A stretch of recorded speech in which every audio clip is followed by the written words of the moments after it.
On va maintenant passer à la création de notre projet sous Unity. Donc on ouvre Unity, on va faire dans Unity, on fait File New Project. Du coup ça nous ouvre une fenêtre. On va aller chercher, alors hop, je vais aller dans mon dossier projet Unity, voilà. Je crée un nouveau dossier que j'appelle Chiprunner. Ok, je rentre dedans et je fais Select Folder. Tout le reste là on laisse décocher, on fait bien Setup Default for 3D et on fait Create. Ça va relancer Unity et du coup il va nous le relancer dans un nouveau projet, donc avec tout qui est vide. On va pouvoir créer nos dossiers pour notre projet et puis on va incorporer les fichiers dedans.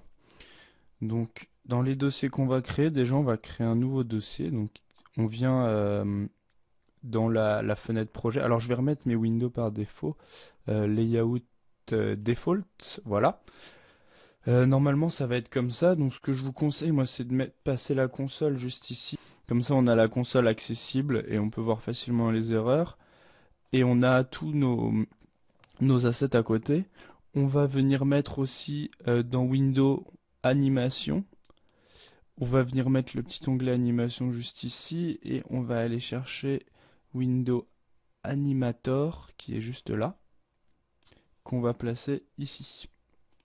Comme ça on aura tout notre truc d'animation aussi ici et on a notre scène 3D juste ici. Voilà. Alors ce qu'on va faire ensuite, c'est qu'on va créer nos dossiers. Donc on va faire clic droit, Create Folder.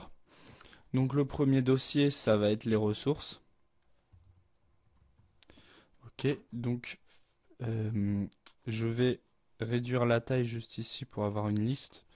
Donc faites attention à bien nommer le dossier ressources car dans Unity, en fait on a plusieurs dossiers qui sont des dossiers qui sont utilisés par Unity et qu'il faut qu'ils aient bien ce nom-là.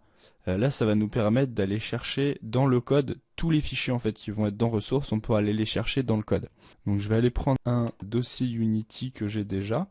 Donc on va regarder dans les assets et vous voyez en fait donc on a le dossier ressources qui est le dossier où on met toutes nos ressources qu'on vient de créer. On a un dossier plugin si jamais on fait du Android, du iOS, qu'on met des plugins, on peut les mettre là-dedans, même du Windows. On a un dossier editor aussi qui est un dossier dans lequel on peut mettre des scripts qui vont être utilisés seulement par l'éditeur. Donc ça va nous permettre de modifier l'éditeur de Unity. Et le reste, les dossiers, c'est comme on peut les créer comme on le souhaite. Donc nous justement on va créer les autres dossiers maintenant. On va créer un autre dossier qu'on va appeler folder scène. C'est là où on va mettre nos scènes Unity. On va créer un autre dossier folder shader. Donc c'est là où on viendra mettre notre shader pour Unity. Dans les ressources, on va venir créer un dossier modèle. C'est là où on viendra pour venir mettre nos fichiers FBX. On va créer un fichier animator. Hop, et un dossier texture. Et ensuite on créera les autres plus tard. Il y a juste directement à la base, on va créer un dossier script. C'est là où on viendra poser nos différents scripts. Ok, donc on va retourner dans ressources. On va aller dans modèle. On va venir prendre nos dossiers donc, qui sont dans notre projet Maya dans scène, les barrières FBX, ship FBX et solde FBX. Ok. Voilà, vous voyez, ça a créé un dossier matériel. Donc pour le moment, on va le laisser.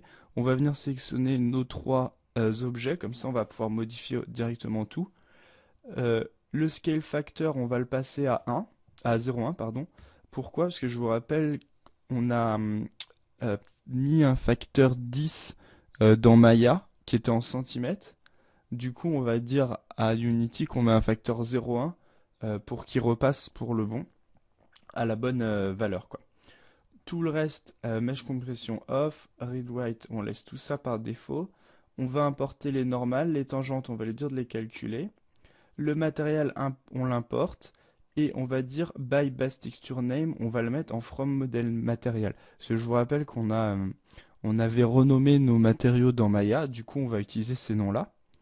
Material Search, pas Recursive Up, parce que ça voudrait dire que le dossier matériel devrait être dans les modèles, mais Project Wide. Donc on fait Apply. Comme ça va nous permettre dans Material, il nous avait créé Barrier Color, Ship Color et Sol Color A.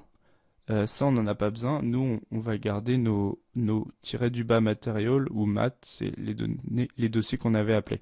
Le dossier Material, on va le repasser dans Ressources. Comme ça nous permet de l'avoir ici. On va venir texture, importer nos différentes textures. Donc, dans Chip Runner, source image, on prend nos TGA. Comme ceci. Donc ça met un petit peu de temps. Voilà. Alors, on va toutes les prendre. Donc on avait fait des textures de 2048, donc on va passer en 2048. On va passer en trilinéaire ici, on va mettre ça à 5 et on va laisser en texture et wrap mode en repeat, c'est très bien. Apply, donc ça va recalculer, en fait là il recalcule les textures, lui Unity réimporte comme on lui a demandé en fait nos textures.